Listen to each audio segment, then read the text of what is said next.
اے پیارے تو اس شہر مکہ میں رہتا ہے، اس لیے میں اس شہر مکہ کی قسم کھاتا ہوں۔ یعنی اس مقام پر اللہ تعالیٰ نے اپنے محبوب کے مکان کی قسم کھائی، اور اس مقام پر والعصر کہہ کر خالق ارض و سما نے اپنے محبوب کے حضور تاجدار کائنات صلی اللہ علیہ وسلم کے زمانے کی قسم کھائی۔ یہ قسم کھانے کے بعد اس خالق ارض و سما نے فرمایا ان الانسان لفی خسر، کہ بے شک انسان خسارے میں ہے۔ آج اگر بازار دیکھیں تو انسان خسارے میں نظر نہیں آتا۔ آج کا انسان وہ سمندر کی تہوں میں اتر چکا ہے۔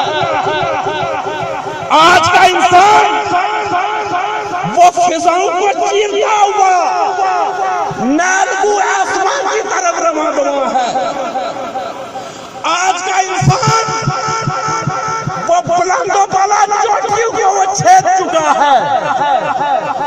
بازار دیکھے تو خسارہ پیارے لوگوں نظر نہیں آ رہا۔ یہاں پر آپ سے عرض کرتا چلوں، امام فخر الدین رازی علیہ رحمت فرماتے ہیں کہ ایک بزرگ تھے، ان کو بھی ان الانسان لفی خسر کی سمجھ نہیں آ رہی تھی۔ وہ بیان کرتے ہیں کہ میں سمرقند کے بازار سے گزر رہا تھا۔ آپ فرماتے ہیں کہ ایک میں نے برف فروش کو دیکھا، وہ آواز لگا رہا تھا، وہ برف فروش کہہ رہا تھا ارحمو، پھر کہہ رہا من یذوب راکم علیہ، کہ آج کے دن برف کو خریدنے کے ارادے سے نکلنے والوں، آپ مجھ پر رین کھاؤ اور میری برف پہلے خرید کے لے جاؤ۔ وجہ یہ بتا رہا تھا کہ آپ نے اگر برف خریدنے میں دیر کر دی تو اس سے مجھے فائدہ کیا ہونا ہے؟ یہ برف قطرہ قطرہ پگھل رہی ہے، مجھے فائدہ ہونے کی بجائے نقصان ہو جائے گا، میرا راس المال پگھل جائے گا۔ بزرگ کہتے ہیں میں نے برف فروش کی یہ آواز سنی، میں ٹھہر گیا، میں اس کے پاس گیا، میں نے اس سے درخواست کی آواز لگانے والے ایک دفعہ پھر آواز لگاؤ۔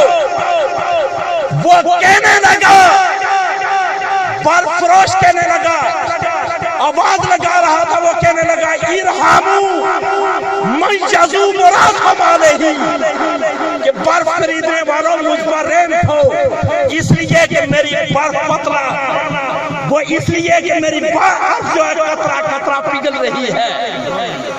بزرگ کہتے ہیں کہ وہ فرماتے ہیں کہ میں نے اس برف فروش سے کہا آج دن تک مجھے ان الانسان لفی خسر کی سمجھ نہیں آ رہی تھی، جس طرح تمہاری یہ برف قطرہ قطرہ پگھل رہی ہے، میری زندگی سانس سانس پگھل رہی ہے۔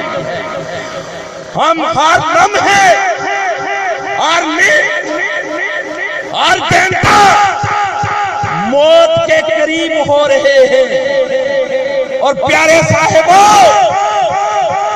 ان الانسان لفی خسر، ہم میں سے ہر ایک لوگ، میں عرض کرتا ہر ایک موت کے قریب ہو رہا ہے، اور یہ سارا نظام وہ قیامت کے قریب ہو رہا ہے۔ اس سے پہلے کہ دیر ہو جائے ہمیں چاہیے کہ اپنی زندگی کو حضور تاجدار کائنات صلی اللہ علیہ وسلم کی سیرت کے مطابق کر دیں۔ اس سے پہلے کہ ہم موت کے اور قریب ہو جائیں، ہمیں چاہیے کہ ہم حضور کے پیارے اولیاء اللہ کے نقش قدم پر چلیں، ان کی تعلیمات کے مطابق چلے. پیر سید میر علی شاہ ان کی سیرت کو اپنائے. پیر سید حیدر شاہ قلندر رحمت اللہ تعالیٰ کے نقش قدم پر اور آپ کی تعلیمات پر عمل کرے. اس سے پہلے کہ دیر ہو جائے حضور پیر سید عارف حسین شاہ صاحب جو ہمارے سروں کا تاج ہے اور آپ رہتے جگرے گوسے پاک ہے، آپ آل رسول ہیں، آپ نے یہاں قدم فرما کر ہم پہ کرم کیا ہے. ہم ان کی تعلیمات پر عمل کریں. یہ زندگی عارضی ہے، یہ فانی ہے. ہم سارے موت کے قریب ہو رہے ہیں. فقط 4 چیزوں کو اڈاپٹ کر کے ہم اس زندگی میں کامیاب ہو سکتے ہیں. وہ کیا؟ اِلَّا الَّذِينَ آمَنُوا ایمان لا کر وَعَمِلُوا الصَّالِحَاتِ عمل صالح کر کے وَتَوَاصَوْا بِالْحَقِّ ایک دوسرے کو حق کی تلقین کر کے وَتَوَاصَوْا بِالصَّبْرِ اور ایک دوسرے کو صبر کی تلقین کر کے. میں اللہ تبارک و تعالیٰ سے التجا کرتا ہوں کہ وہ اللہ تبارک و تعالیٰ میں ایسے اعمال کرنے کی توفیق عطا فرمائے جس سے وہ اور اس کا پیارا محبوب راضی ہو جائیں. ہمیں ان لوگوں کی پیروی کرنے کی توفیق عطا فرمائے جن پر اس کا انعام ہوا ہے.